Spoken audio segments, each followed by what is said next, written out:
আজকে এখন চুল কাটাতে যাচ্ছি অস্ট্রেলিয়াতে।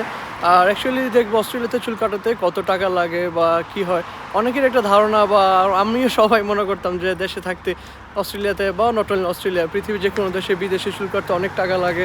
তারপর অনেক টাকা না কাটলে অনেক টাকা সেভ হয়ে যায়। তো অ্যাকচুয়ালি কি এরকম কি না, তো এটাই দেখবো এখন কত টাকা লাগে অস্ট্রেলিয়াতে সিডনিতে চুল কাটতে।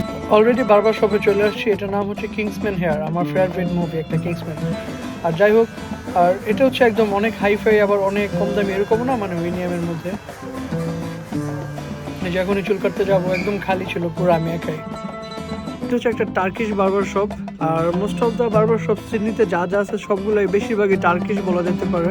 আর ওদের যে কিংসম্যান মানে সব মুভি না, কিংসম্যান হেয়ার যেটা আছে ওদের মানে প্রতি এলাকায় মানে বলা যেতে পারে প্রতিটা জায়গায় একটা করে এরকম বার্বার শপ আছে কিংসম্যান হেয়ার নামের।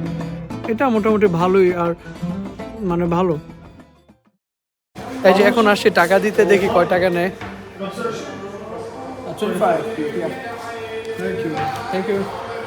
এই যে এটা হচ্ছে ওদের লিস্ট। চুল চাইচা ফেললে ওদের এখানে $35, বাপরে বাপ। মানুষ ভাবে যে চুল চাষলে হয়তো টাকা কম লাগবো, আর দাড়ি কাটতে $25, বা দাড়ি থাকুক বাসায় কাটবো। মাত্র চুল কেটে বের হইলাম। হোয়াট ডু থিঙ্ক, $25 কত সামথিং 2000-এর উপরে হবে হয়তো। এটা বেশি না, ঠিক আছে। আর এখানে তো হয়েছে কি, মানে একটা কম্পেয়ার টু বাংলাদেশ আমার একটা ব্যাপার খুব ভালো লাগছে, সেটা হচ্ছে ওদেরকে সহজে এক্সপ্লেন করলে ওরা বুঝতে পারে যে কীভাবে চুল কাটতে হবে বা আমি কেমনি চুল কাটতে চাই। আর বাংলাদেশে নতুন কোনো বারবারের কাছে যাইলে তো বুঝাইতে জান শেষ হয়ে যায়, তারপরও চুল কাটার পরে স্যাটিসফাইড লাগে না।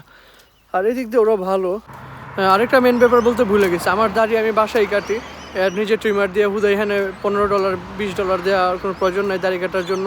বাসায় থাকতে আমি নিজে কাটতাম হোয়াট এভার। আর তোমরা কি ভাবতো আসলে এই টাকা লাগে নাকি আরও বেশি বা আরও কম, কী ধারণা ছিল বিদেশ চুল কাটলে কয় টাকা লাগে, এটা কমেন্ট বক্সে বলে দাও। ঠিক আছে, বাই, আজকে আল্লাহ হাফেজ।